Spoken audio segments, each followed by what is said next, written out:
Deathly Hallows Part 2, the final movie. And we're in New York City, of all places, the best place to launch this movie. The U.S. premiere is happening here right now. We're actually going to be, we're on the red carpet right now, actually. We're waiting for the stars to arrive. This is going to be a monster event. It's about 2 million degrees out here, but we're here for you guys. Well, here's what we're going to do right now. I had a great interview with Matthew Lewis, who plays Neville Longbottom. Check it out. So we're in New York City at the Discovery Center, the Harry Potter exhibit. I'm with Matthew Lewis, who plays Neville Longbottom. One of my favorite characters in the series, actually. And mine too. You know, so it's been, obviously. So, Matthew, it's been, my God, 10 years, 8 movies, 2.2 billion in ticket sales. What is that roller coaster like for you? It's hard to describe, you know. Yeah. I never expected 10 years ago that I'd be sat here in New York City talking about the 8th film we've just made. It's incredible. It's been quite an experience, but I've loved every second of it. You guys never knew at the very beginning, no one knew at the beginning that this would become what it is. No, not even David Heyman, the producer, really had a clue what a phenomenon it would go on to be. I mean, it's really blown everybody away, but that's just the strength of Jo's writing and the messages that she conveys in there, really. She's amazing, isn't she? Absolutely, yeah. And, you know, your character, one of the reasons it's one of my favorites is because you are this everyman hero. And you've slowly emerged. I mean, even in part 1, when you're in the train car, yeah, that was a dramatic scene for me. The guys go, what was your line in that when they come in there? He's not here, you losers. Yeah. But it was just powerful, wasn't it? It was cool. I mean, that was sort of the first indication of what Neville was going to be capable of in part 2. Yeah. But he's always had this courage that's been there, and the thing is that he's not fearless. He's terrified. And yet he's got such a belief in doing the right thing. He still goes ahead, and that's courage, you know? Yeah, that's actually the biggest sense of courage. If you were fearless, it wouldn't mean as much. Exactly, yeah. But your character in the movie was really bred from a family of heroes. At the very beginning, your mom and dad were tortured, and they never gave Harry up. Yeah, that's right. And didn't you went after them, the guy that got him? Bellatrix Lestrange. That's right, that's right. You had a great line there, too. About how's your mom and dad or something like that? And he says, better now, they're about to be avenged. That's awesome, right? You know, that line, I really struggled with that line when it was first in the script. I thought it was so cliched, and I said to David Yates, I said, I'm really struggling with this line. Right. And he said, trust me, it's going to work. It's going to work. I said, how did you deliver it? Did you deliver it angry, or did you deliver it with just force, or what was your thought in that? Yeah, I mean, I really just, it was just rage, really.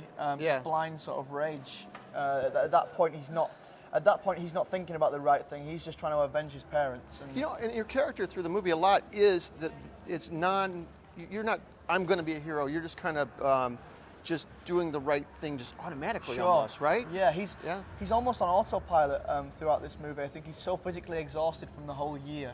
Yeah. That but he still has this fierce belief in the right thing, and he's so innocent and so pure. He doesn't do it for the glory. He doesn't do it to be a hero. He does it because it's right, and it's his loyalty to his friends and family. It's incredible. J.K. came to you one time before this final one and said to you that she was going to do something very special and very big for you in this movie, didn't she? She did, yeah. She told me at the 5th premiere that she'd just finished writing the book and she'd locked it away in a safe. And she'd written this piece for Neville that I was going to love, and I did. Now, you just did stage recently, right? Mm-hmm. What, Agatha Christie? That's correct, yeah. Stage as opposed to camera, it's terrifying? It's a whole different kettle of fish, yeah, and it is terrifying. I mean, for me, you know, everything is so out there and so much bigger. You have to really, to me, it was overacting to begin with. You know, I struggled with it. Because you're acting to the audience, right? Yeah, you've got to reach the people in the back row. You've got to project everything, and you can't internalize like you can on a camera. Right. And it was tough, but you start to slowly pick it up, and you realize what it's all about and what effect the audience plays on the whole piece. Because the audience is just as important as the actors when it comes to a stage show. They absolutely. really can change a performance, and you grow to love it, and I really did. So you want to do that more? I would love to again, yeah, at some point, definitely. So you got film, you got stage now. I'd love to take what I've learned from the stage. It really is a foundation of acting. I'd love to take it into more television and film. It's fantastic. Well, we're actually going to head off now to the red carpet. We're going to see all the rest of the cast and crew. Matthew, thank you so much. It's great talking to you. So, who would have guessed? Are you a big Harry Potter fan, man? No, never. I'm here for the free popcorn. No, of You're course act- I'm excited. You're actually coming to our screening on Wednesday. Yeah. Yes, I'll be flying back home tomorrow, so I'll be there. Unbelievable. How you been, man? Good. Can't complain. What's going on with you? Just been hosting a show for ABC right now called Karaoke Battle USA. Brought my daughter here, obviously, my nephew, a friend of my daughter's, and my buddy Steve, just to come and check out the film. Obviously, it's really exciting that we're able to do that. All right, so how do these kids from Harry Potter compare to the kids from NSYNC back in the day? We're better. How much better?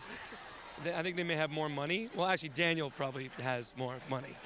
You know what? It's a different time, a different thing. Obviously, they're actors. We were singers, so it's a totally different thing. We do a lot of tour things. They just do a lot of press junkets and do a film. Who's cooler, you or Daniel Radcliffe? Me, definitely me. Absolutely. There's no doubt about it. Thanks. I'll see you Wednesday. Man. Good to see you. Yeah.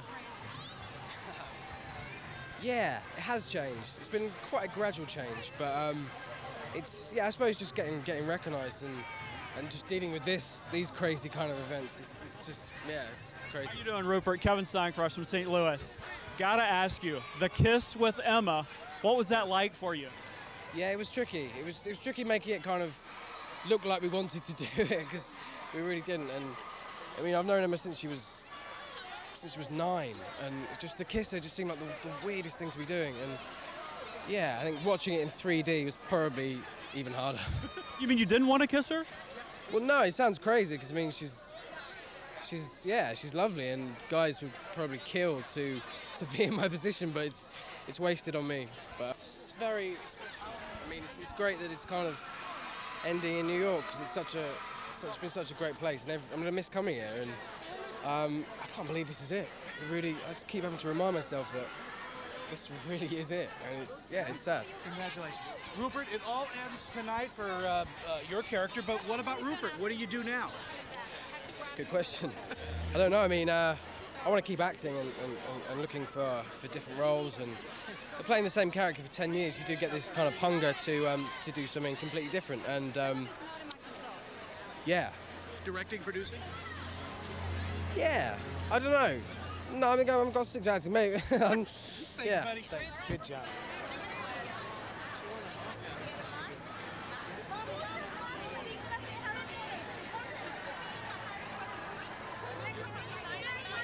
What do you like about it? I think what everybody else loves about it, the magic, and just, I grew up reading the books and watching the movies, and it's a huge part of my childhood, experience. If they'd asked you to be in one, would you have jumped at the chance? I would have ran at the chance, but unfortunately, they never asked. Thank Well, the one who started us is her. And then we have a 12-year-old daughter who's not here, and she is the one who really, every single moment in her life was a Harry Potter reference, to the point that I finally thought, I need to pick up these books and read it. It's important in her life, and I loved them immediately. If you could have been any of the characters in Harry Potter, which one would you have been? Oh, if I were young enough, perhaps Hermione. I love her.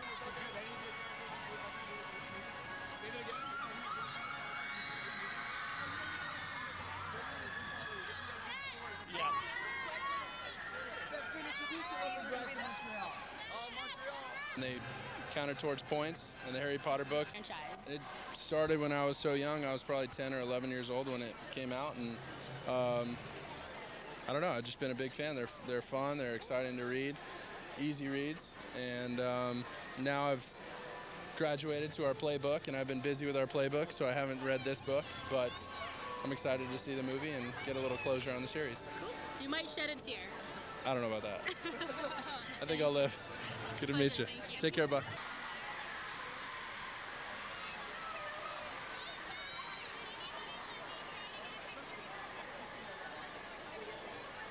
Tour, 30 seconds.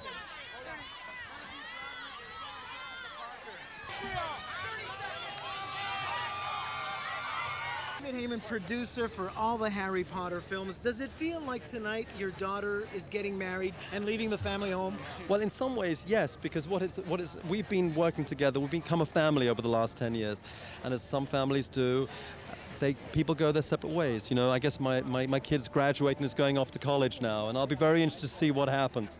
Daniel, Ron, and Emma are big stars, but this gentleman here made Harry Potter happen. Congratulations. Thank you very much. What's next? Well, I'm making a film. I'm producing a film with Alfonso Cuarón, who made Y tu mamá también and the third Harry Potter. And he's making a film called Gravity with Sandra Bullock and George Clooney. And hopefully I'm going to make something with Steve Kloves. We've optioned a book called The Curious Instinct of the Dog in the Nighttime, which I'm hoping he's going to direct. And what's next for me is a holiday. Thank you, sir. Thank you.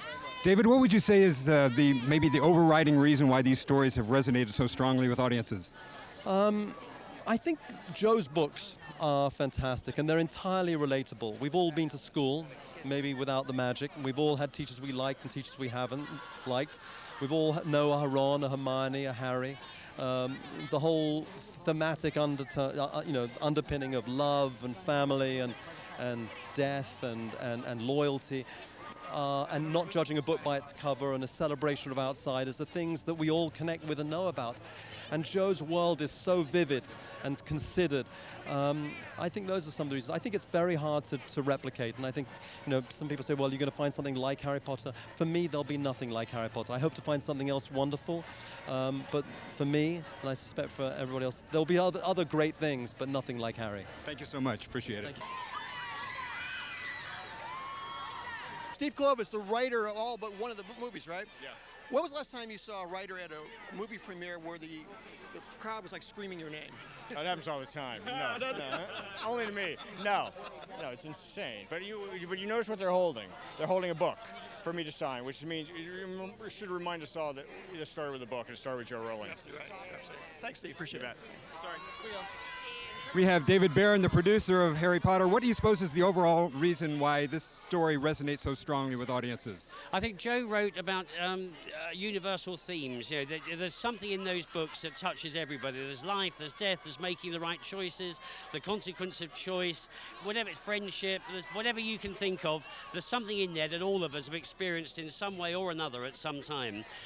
Wrapped in this, presented through these fantastic characters that people have just come to love. And to resonate with in every possible way, and wrapped in a cloak of magic. I mean, what more could you ask for? She's a clever woman. Thank you so much. Pleasure. Appreciate it. Everybody's here, but there's so much press on this red carpet. It's like a mile long. It's amazing. Emma Watson, Tom Felton. We just saw Alan Rickman just now. Granted, red carpets, you never know what you're going to get. We talked to a couple good people. We're still waiting on a couple more interviews. We'll see what happens. Daniel, come here, man. Come on, Daniel. Examples to us as kids in How to Live Your Life. A lot of our crews were just wonderful people who were incredibly inspirational. So that, as a whole, I suppose. Absolutely. On behalf of everyone for the past 10 years, it's an honor, sir. Thank you very, very much indeed. Pardon me? That's a hell of a question to ask now.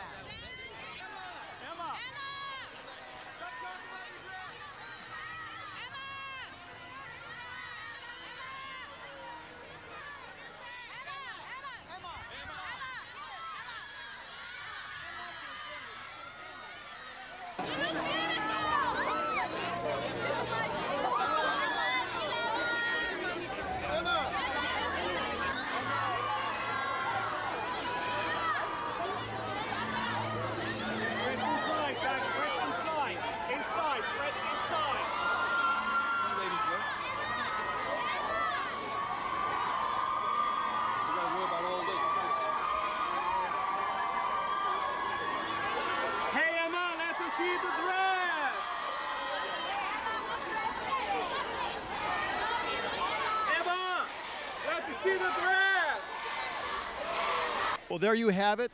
The U.S. premiere of Harry Potter. The red carpet was crazy as you saw it. And these red carpets are something like, once again, you never know what you're going to get. You can get great interviews, and sometimes when we're at the end here, you never know what's going to happen. But it was a phenomenal red carpet. The movie is just amazing. I saw it today for the first time. It's probably the best in the entire series. As a matter of fact, when you talk to the actors and we spoke to them in the bigger press conferences, they all agreed that these last two are the best Harry Potter's ever done. So that's it for us. I'm Steve Samlis from the red carpet in New York City of Harry Potter.